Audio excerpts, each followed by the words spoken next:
Before we get into the video, could everyone please subscribe to my Endless Diary Tales channel? Thank you so much. When I was 5 months pregnant, Arthur Song missed 4 consecutive prenatal checkups because of his first love, and he stood me up again for the 5th one. His voice on the phone was cold and irritable. This baby isn't mine alone. Why can't you as the mother make a little more effort?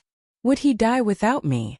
I said nothing, just staring at the hospital screen, showing him smiling gently at Claire Young. I hummed softly in response. Arthur sensed something was wrong and was about to say more, but I hung up the call. After gossiping about the news that Arthur had spent a fortune on a fireworks show for his first love, the nurse walked over to me. "Ma'am, please follow me for your prenatal checkup." I shook my head calmly. "No need. Please book me an abortion surgery in a week." When Arthur found me, I was sitting on the street, lost in thought. The largest screen on the commercial street across the road was playing a video of Arthur and Clara standing side by side, looking up at the fireworks like a loving couple. Arthur blocked my view coldly, yanking me to my feet. "What are you doing fooling around here at night? So I missed your checkup. Can't you be more reasonable?" I froze slightly. In the 2 years of our marriage, "be reasonable" was the phrase I heard most often. Wanting to look at his phone? Unreasonable. Wanting to accompany him to public events? Still unreasonable. Even begging him to come to a prenatal checkup? Again. Can't you be more reasonable? Once I would have apologized humbly right away. But now, staring at my rounded belly, I no longer wanted to be reasonable. Seeing me ignore him and walk forward, Arthur flew into a rage. "What exactly do you want?" "A photography studio." Arthur froze. Attending my checkups and taking maternity photos were the only 2 things I'd ever asked of him, and he hadn't remembered either. A flash of guilt crossed Arthur's face as he took me to the studio. "I've been really forgetful lately. Please forgive me." I smiled silently to myself. His memory was perfectly fine. He remembered Clara's birthday, her favorite snacks, even the release dates of every one of her works, dozens if not hundreds of them. He was just forgetful when it came to me. Lost in thought, we arrived at our destination. Looking up, I stiffened all over. It was Clara Yang's studio. I'd known since the day she returned to Hong Kong that Arthur had personally chosen the location for this woman. The studio was named Decade of Love, a symbol of their 10-year relationship. They'd fallen in love as teenagers. Clara had left for Europe to pursue her dreams, and Arthur had married me in a fit of anger. But 2 years into our marriage, Clara had come running back. After she got caught in the rain once, Arthur had forgiven her, publicly rekindling their old romance. Overnight, I'd become the third wheel. But I was done eating this half-baked meal of a marriage. My hand clutching the car door tightened suddenly, but before I could refuse, Arthur pulled me inside. Clara greeted us immediately. She was slim and graceful, her black hair tied in an elegant bun. A stark contrast to my haggard face and swollen limbs, like heaven and earth. The studio assistant, who seemed to have seen Arthur many times, grinned. "Brother, here to see Clara again?" Arthur's face stiffened and he shot me a quick glance. Clara let out a fake gasp, turning to scold the girl. "Don't talk nonsense. This is his wife." Then she smiled at me. "Thea, don't mind her. She's just a silly kid who talks without thinking." With that, she pulled me to look at the clothes. I remained indifferent the entire time. Clara glanced at me several times, and when she saw I truly didn't care, a sarcastic smirk tugged at her lips. My eyes fell on a pearl-white long dress. It looked ethereal and divine. But just as I was about to try it on, Arthur stopped me with his hand. "Pick another one," he said solemnly. I frowned, about to ask why, until I looked up and saw his photo with Clara on the wall. She was wearing the exact same dress. I felt like I'd swallowed a fly, immediately choosing another outfit.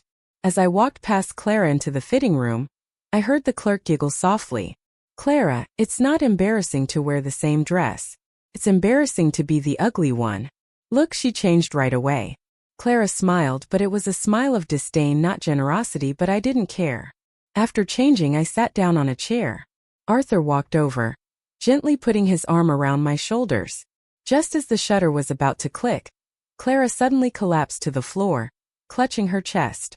"Arthur, it hurts so much." The arm around my shoulder pulled away abruptly.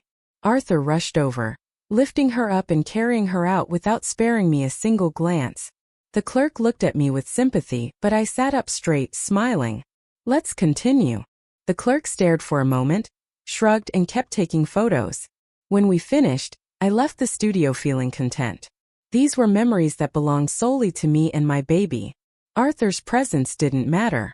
Stepping outside, I realized the wind was blowing fiercely, so I checked into a nearby hotel, but I barely laid down when my phone started buzzing. It was Arthur calling. I ignored it. After 3 consecutive calls, it finally went silent. But just as I was drifting off to sleep, a message popped up. Opening it, I saw a photo of Clara lying in Arthur's arms wearing my pajamas. 5 seconds later, she withdrew the image. "Sorry, sent to the wrong person." I knew she'd done it on purpose, but I wasn't angry at all. I turned off my phone and fell back asleep. The next day, I took a taxi home. Opening the door, I found a party in full swing inside. Arthur was staring at his phone with a frown. Hearing the door open, he looked up and locked eyes with me. His expression softened slightly, but his tone still held a hint of reproach. "You finally decided to come back," I said calmly. "The wind was too strong yesterday, so I stayed at a hotel." I braced myself for Arthur's anger after saying that. But to my surprise, he just hummed and said calmly, "I know. I checked your phone's location. But next time you stay out, you should tell me." My hand froze midway while taking off my coat. I looked at him in disbelief. "When did you install a tracker on my phone?" "For your own safety." He didn't elaborate, turning to introduce me to the people in the room, all his friends, though I hadn't seen any of them since our wedding. Clara Young, however, seemed far more familiar with them. She took on the role of hostess, playfully introducing each person one by one. "This is Old Young. He makes the most amazing homemade soup. This is Alex, total artist. And this is Luke, cute but such a prankster." Her words set them all laughing. Old Young feigned offense, teasing, playing favorites. Clara sneaking in that little dig. Clara pouted, then lunged at them, and they dissolved into chaos. From start to finish, she never so much as glanced my way, let alone greeted me. I didn't care. They'd grown up together. I'd never wanted to force my way into their circle. Anyway, Arthur Song watched Clara with such tender affection, chuckling softly under his breath. I turned to head for the bedroom, but as I did, something in the trash can caught my eye and my body went rigid. I dragged my feet over. There, nestled among the garbage, was the jar of preserved vegetables my mom had made for me before she died. My head spun, blood rushing from my face. Mom had passed suddenly. This was the last thing she'd ever cooked for me. She'd spent a whole week making it, and I'd never been able to bear throwing it away. But now, seeing it mixed in with the trash, tears burst forth like a dam. My voice trembling, I asked, "Who threw this away?" The living room was still filled with their laughter. No one heard me. Not until I repeated the question 3 times. The room went silent. They exchanged awkward glances, the air thick with tension. Arthur placed a hand on my shoulder. His voice quiet. "Clara did. She said it had bacteria. She was just looking out for me." Looking out for me? He knew exactly what this meant to me. It was my mom's last keepsake. I wasn't going to eat it, and I never asked her to. Who gave her the right to throw it away? Of course, he only knew how to lecture me, never how to respect me. Never cared about the things that mattered to me. Tears splashed onto the floor. Arthur froze for a moment, then raised his hand to touch my face, but I swatted it away fiercely. Clara's scream pierced the room instantly. She threw herself in front of Arthur, her face livid. I threw away the pickles. "If you have a problem, take it up with me." Old Young looked displeased too, muttering, "It's just a stupid jar of pickles. Seriously, you're going to ruin everyone's mood over this." Luke's expression turned outright annoyed. "Clara is a biology major. She knows way more than you do. Biting the hand that feeds you, ungrateful." Every word they spoke defended Clara, as if I were the unreasonable one. They looked at Arthur with sympathy as if saying, "How did you end up marrying someone like her?" But I didn't care. None of it mattered. Not anymore. All I cared about was the pickles my mom had made. Tears hitting the floor, I dropped to my knees, reaching into the trash to fish them out. Arthur panicked, grabbing my arm to pull me up. "What are you doing?" "You're pregnant." Clara's eyes flickered. She knelt down beside me, pretending to help. Her voice choked with sobs. "It's my fault. I'll help you get them back." Her words sounded sincere, but her fingertips dug sharply into the back of my hand. I flinched in pain, shoving her away instinctively. Clara fell to the floor in a heap, looking up at me with a tragic, tear-streaked face. In the next second, everyone in the living room stood in front of her, glaring at me with hostility. Arthur roared. "What the hell is wrong with you?" I said nothing, just kept silently pulling the pickles out of the trash. Arthur's face darkened. He grabbed me roughly as if he were going to make me pay for Clara. "I'm sorry," he said. I stared at him calmly, not backing down an inch. This wasn't the first time Arthur had twisted the truth. Before, I'd been weak, and I didn't want to worry my mom, so I'd always endured it. But now my only family was gone. I wasn't going to take it anymore. Arthur's song, "Let's Get a Divorce," hung in the air. Arthur's face turned ugly instantly. In 2 years of marriage, we'd argued, we'd fought, but I'd never once mentioned divorce. He opened his mouth to speak, but Clara's soft, delicate voice cut in. "Thea, as a woman, I'll give you some advice. Don't play hard to get. You're so far along you'd never actually get a divorce. Are you really going to abort the baby?" Her words ignited a firestorm. Arthur hated being threatened more than anything. He stared at me, his voice filled with utter disappointment. "You're spoiled rotten. Stay here and think about what you've done." With that, he grabbed Clara's hand and stormed out the door. In seconds, the house was empty, just me alone. After cleaning off the pickles and putting them in a new jar, my phone buzzed. It was a reminder from the hospital. My surgery was in 5 days. I went to my room, packed my documents and essentials, and waited quietly for that day. But the next morning, my friend called in a panic. "Thea, turn on the news." I opened the news app. The top headline was a photo of Arthur taken by paparazzi. He and Clara were holding hands, walking along the beach. Clara looked blissfully happy, and there, tattooed on her waist, was Arthur's name. Reporters also noticed that the wedding ring Arthur had worn every day for 2 years was gone. Speculation about our marriage exploded. Tabloids wrote cheesy stories about Arthur and Clara's epic love affair. Clara's fans, who'd harassed me before, came back with a vengeance, flooding my social media. "Heard you were the homewrecker. How cheap can you get? You're pregnant already. Don't have that baby. It'll break Clara's heart. If a man doesn't love you, let him go. Stop torturing this poor couple." The scandal dominated headlines for 3 days straight. Arthur must have known what I was going through, but he did nothing. I knew what he was waiting for. He wanted me to beg for forgiveness just like I always had. He wanted me to crawl back to him, a broken bird in his cage. In our marriage, he'd always been in control, controlling what I wore, what I ate, even where I went. All his kindness and patience went to Clara. All I got was his coldness and dominance. He was proving that he could be happy without me, that I was nothing without him. But he was wrong. On the 4th day, Arthur came back. It was pouring rain outside. He was soaked to the bone, like he'd been standing in the storm for hours. He looked at me, his eyes dark and complicated, grief, anger, and something like betrayal mixing together. As he stepped toward me, he suddenly realized he was still carrying the chill from outside. Hurriedly shrugging off his coat, he pulled me into his arms. His muffled voice came from above. "I've rescheduled the prenatal checkup. I promise I'll go with you this time. I've been thinking. We were wrong about the pickled vegetable incident. I should have stopped her then. The gossip was an accident. I've told the company to handle it. No one will insult you anymore." Arthur stared at me intently, expecting me to back down as I always had. Slap you first, then offer a sweet. This was his specialty. But I knew as long as Claire Young existed, I would always be the one Arthur abandoned. I was tired of this endless game of tug-of-war. I said nothing, silently walking back to the bedroom. Arthur tried to follow, but his phone rang. Claire's custom ringtone. He stared at the screen for a long time, his knuckles whitening with tension, but he didn't answer. After showering, he lay down beside me and pulled me close. Mumbling softly, he said, "Clara and I are over. Don't overthink it." I glanced at his hand resting on my waist. He'd put his wedding ring back on, but I knew we could never go back to how we were. The next morning arrived, the day of my abortion. Coincidentally, Arthur had scheduled the prenatal checkup for today. It was the first time he'd accompanied me to the hospital.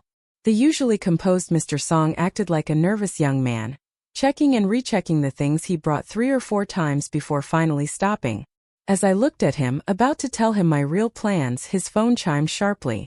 Arthur instinctively unlocked it, and his face drained of color. The phone clattered to the floor, displaying a photo of a bloodied wrist. Snatching it up, he rushed toward the door. "Wait," I began. Before I could finish, he turned to me, his eyes filled with urgency. "Just this once, one last time. Clara's suicidal. I can't let her die." I smiled, taking the documents from his hand. Calmly I said, "Go. I just need to get something back." Arthur froze for a split second, but he didn't have time to think. Turning, he hurried out. But halfway to the door, he thought about my unusual behavior these past few days, and a sudden irrational panic washed over him. Rushing back, he pulled me into a tight hug. Whispering reassuringly, he said, "Go to the hospital and wait for me. I promise I'll be there this time." With that, he hesitated no longer, his figure disappearing quickly. I looked away, then took a taxi to the hospital. As I was wheeled into the operating room, I finally let out a long, relieved breath. As the anesthetic slowly flowed into my veins, my eyelids grew heavy and closed. Meanwhile, Arthur, who had rushed to Clara's house, lost his temper for the first time. He couldn't believe it. Clara had faked suicide to trick him. The feeling of being deceived transported him back to the past. Though they'd been together for years, Clara had always been self-centered, doing countless foolish things on a whim, leading others on when someone new caught her eye. She broke up with him abruptly to pursue opportunities abroad. He'd endured it when he was younger. But now, approaching 30, he had no patience for her dramatic life-or-death games. Seeing Arthur walk out without a word, Clara smiled and hugged him from behind. Pouting, she said, "You ignored me. You didn't answer any of my calls." I cried so hard my eyes were swollen.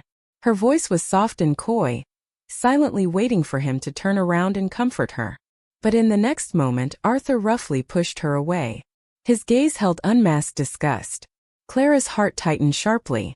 She'd never seen such a look in Arthur's eyes. Feeling wrong, she said, "I was just joking. Is this really necessary? Did Lynn say something bad about me? I already let you go to her.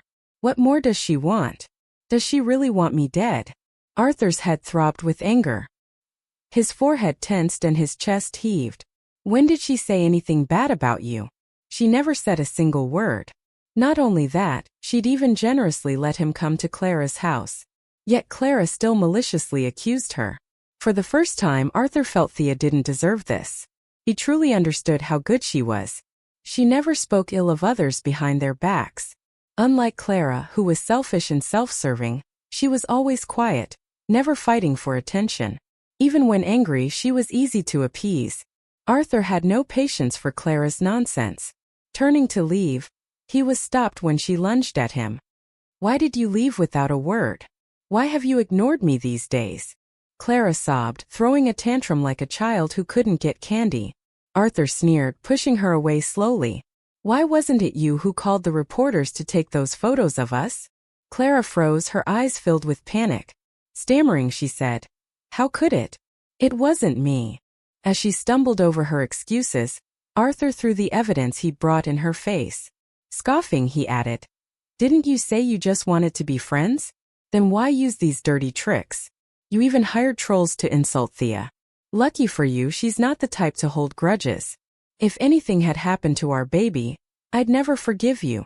Clara's face turned bright red with anger. Her teeth chattered and tears fell like broken pearls. But Arthur felt no sympathy. Looking away coldly, he turned and rushed to the hospital. On the way, he called Thea 3 times, but no one answered. He quickly checked her location via the tracker. She was indeed at the hospital. But instead of feeling relieved, his anxiety grew stronger. With a heavy heart, Arthur raced to the hospital, but Thea was nowhere to be found. Growing more frantic, he stopped a nurse and asked hurriedly, "Have you seen a patient named Theolin?" The nurse paused, flipping through her medical records. After 2 seconds, she replied, The Lynn is in surgery. Surgery. Arthur's expression went blank. He repeated, his voice trembling. The Lynn is in surgery? The nurse nodded, trying to hide her impatience. Yes, she's having an abortion. She should be out soon. As the words fell, the operating room door slowly opened. Thea was wheeled out, still asleep. Arthur's face turned ashen. His legs went weak as he stumbled toward her. His gaze fell on her flat abdomen, and his heart felt like it was being torn apart. His body felt as if it had been thrown into weightless space, his head spinning violently. A nurse's exclamation rang out as Arthur collapsed heavily to the floor. Thea slept deeply. When she woke up, her body was still exhausted. Reaching for the glass of water on the table, Arthur handed it to her lips first. After drinking half a bowl, she turned her gaze to his face. Arthur looked exhausted, his eyes slightly red-rimmed. His teeth were clenched tightly, and his hands were balled into fists, veins bulging. Why? Why did you abort the baby without telling me? Anger radiated off him thick enough to cut. Fearing he'd say something unforgivable, he avoided her eyes, staring instead at the glossy floor. Let's get a divorce. I'll let you and Clara be. You let me be too. Just because I missed your prenatal appointment? Don't you think that's ridiculous? Arthur let out a bitter, choked laugh, tears splattering onto the floor. He couldn't fathom why she was making such a big deal out of a tiny mistake. It was a human life, after all. I gave him a calm glance, my voice weak yet sharp with sarcasm. Who knew you loved kids so much? Loved them so much he never bothered to ask about this one, not even once. Arthur fell silent instantly, shame burning across his face. He had no defense. He knew full well he'd been MIA for months, wrapped up in Clara. When Thea needed him by her side, he was gone. When she begged for his help, he brushed her off. Even when she fought with Clara, he never chose her. Every memory, every slight came crashing back like a boomerang, slicing into him one by one. Arthur's eyes glistened. He reached out, gripping my hand tightly, too tightly. Thea, I'm sorry for everything. Let me make it up to you. I tried to pull away, but his grip didn't loosen. Sighing, I said slowly, you don't have to. If you really care about me, just give me a bigger settlement in the divorce. His fingers tightened abruptly around my wrist. I winced in pain. Arthur's voice turned dark, almost obsessive. I'm not divorcing you. Your mother would never agree. Arthur's domineering streak was identical to his mother's. He'd fought her for 6 months to marry me in the first place. If she found out I'd aborted the baby, she'd fly into a rage and force Arthur to leave me. Arthur looked at me. She'll never know. I frowned. You can't hide it forever. Why go through all this trouble? He cut me off mid-sentence. Rest. Don't worry about anything else. With that, he turned away, flipped off the light, and squeezed into bed beside me. 3 days later, I was discharged from the hospital, planning to hire a divorce lawyer. When Arthur's mother showed up at the door, her eyes locked onto my flat stomach, her face twisted with rage as she marched toward me. Arthur stepped in front of me instantly, his gaze sharp as a knife, boring into Clara standing beside her. Clara batted her eyes, her voice sweet and innocent. Arthur, I only told her because I was scared you'd be lied to. She dared to abort your baby. What won't she do? I was only looking out for you.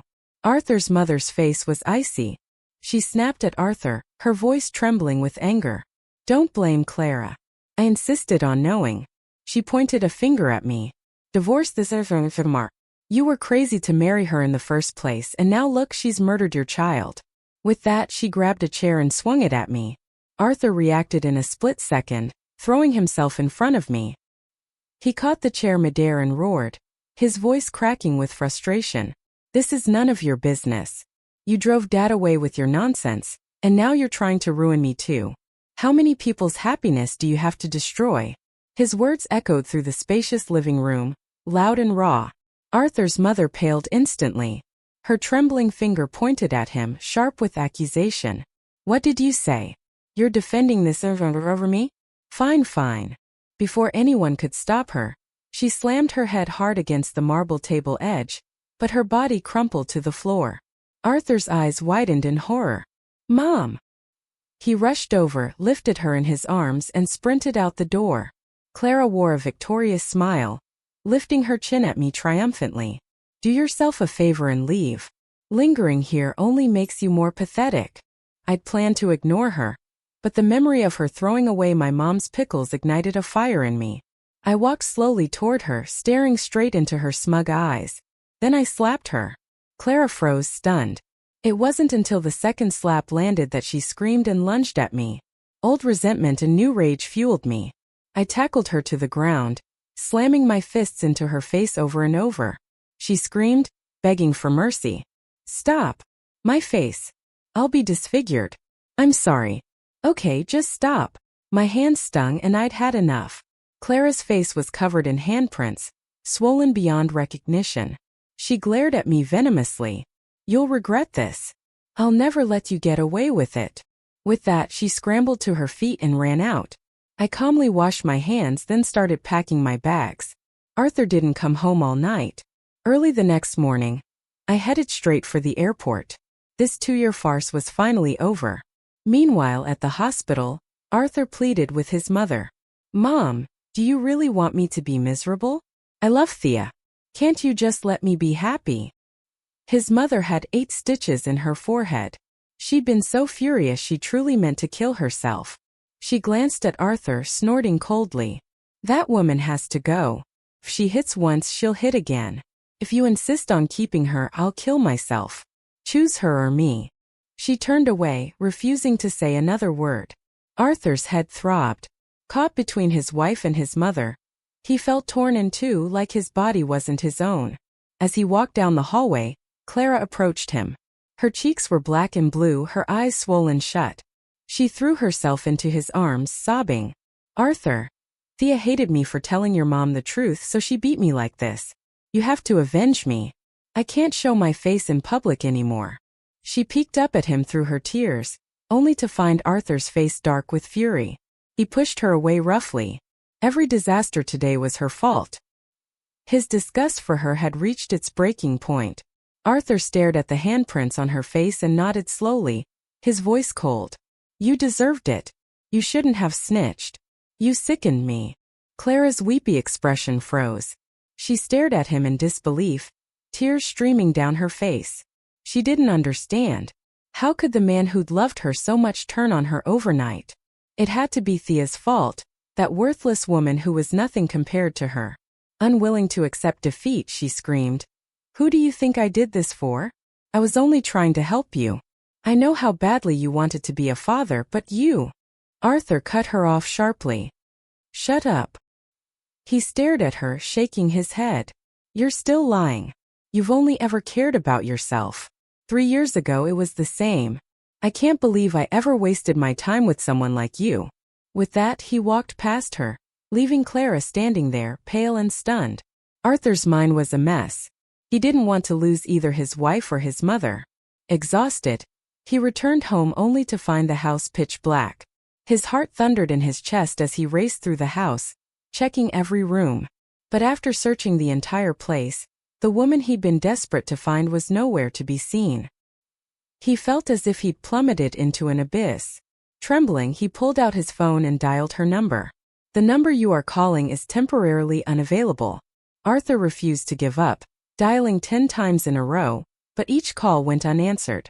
Frustrated, he ran a hand through his hair.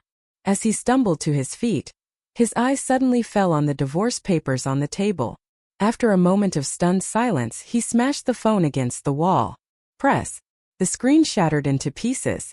Arthur collapsed, burying his face in his hands as he sobbed uncontrollably. I returned to my hometown. My mother had left me a house, and my father had remarried long ago, so I lived there alone. But I didn't feel lonely. On the contrary, I felt an overwhelming sense of peace. After resting for a week, I found a job near home. When my childhood friends heard I was back, they arrived at my door one after another, carrying ingredients to cook for me. We'd grown up on the same street, knowing each other like the backs of our hands.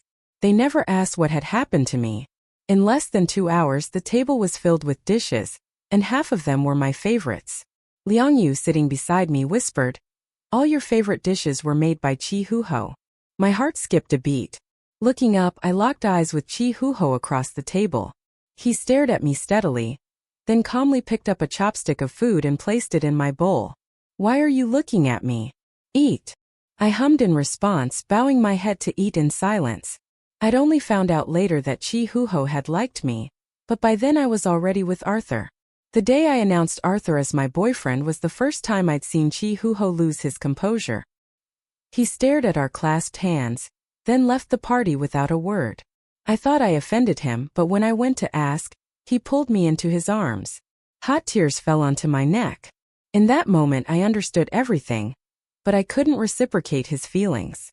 I never imagined that years later, Chi Huho would still care about me. After everyone else left, he stayed behind to help me clean the table and wash the dishes. As we carried the trash out, he finally spoke up. Theo, let me take care of you. His gaze was as focused and gentle as it had been 3 years ago. My heart raced and my cheeks flushed with warmth. I stammered. Let me finish handling things over there first and then we can talk. Chi Huho's eyes lit up instantly. Like a young man in love, he lifted me up and spun me around. I laughed and screamed, both happy and scared, until a roar from under the streetlight jolted me back to reality. It was Arthur. His face was terrifying, like a madman ready to kill with a knife. I looked at him calmly. Have you made up your mind? When do you want to go sign the divorce papers? Arthur's eyes were bloodshot, each word grinding out through his teeth. Do you really not trust me at all? I laughed. Everyone else in his life was more important than me. How could I trust him? Arthur glared at Chi Huho hostilely, demanding, Who is he? I stopped Chi Huho from speaking, shaking my head. It's none of your business. When are we signing the papers? Arthur had searched for me for over half a month, not sleeping a full night. After finally finding me, he'd caught me with another man. Blood rushed to his head. He was almost driven crazy with anger. He spat out harsh words. I never thought you'd find a replacement so quickly. My mother was right. You're a disaster. I was blind to ever. Shut up. Before he could finish, Chi Huho lunged at him. The two men grappled with each other, throwing punches that landed hard, fighting like their lives depended on it. Panicked, I stepped between them during a lull in the violence. I slapped Arthur hard across the face. He froze, tears welling in his eyes. You hit me. For him. Yes. Not just for Chi Huho but for myself. For all the grievances and humiliations I'd endured over the years. He was so hurt just seeing me with another man. How devastated had I been when I saw photos of him in bed with another woman. He didn't know. He didn't care. He only cared about his own pain. Arthur stared at me, his lips trembling. He kicked the luggage beside him away. His voice, he said, I actually thought about abandoning everything for you. I was so stupid. You're not worth it. He roughly wiped the tears from his face, pulled out the divorce papers and signed his name. We'll go to the Civil Affairs Bureau tomorrow. With that, he dropped the papers and walked away. Chi Huho placed a hand on my shoulder. I looked at him, whispering reassuringly, I'm okay. Early the next morning, I waited for Arthur at the Civil Affairs Bureau. He was 2 hours late. His face was icy cold. He said nothing the entire time as we signed the divorce papers. As we went our separate ways outside, he called out to me from behind. Lynn, are you really not sorry? His voice sounded calm, but there was a faint tremor in it. I didn't look back or say a word. After a 2-second pause, I walked away quickly. I was overjoyed. Why would I be sorry? I felt lucky to be rid of such a scumbag. Chua's car was parked by the roadside, waiting for me. He waved at me with a smile. Thea, over here. I smiled back, walking toward him with light, steady steps. The end. That's the end of today's story. If you enjoyed it, don't forget to like and subscribe. New exciting content is released every week. You won't want to miss it. Also, feel free to leave your thoughts and feelings in the comment section. Let's discuss and interact together.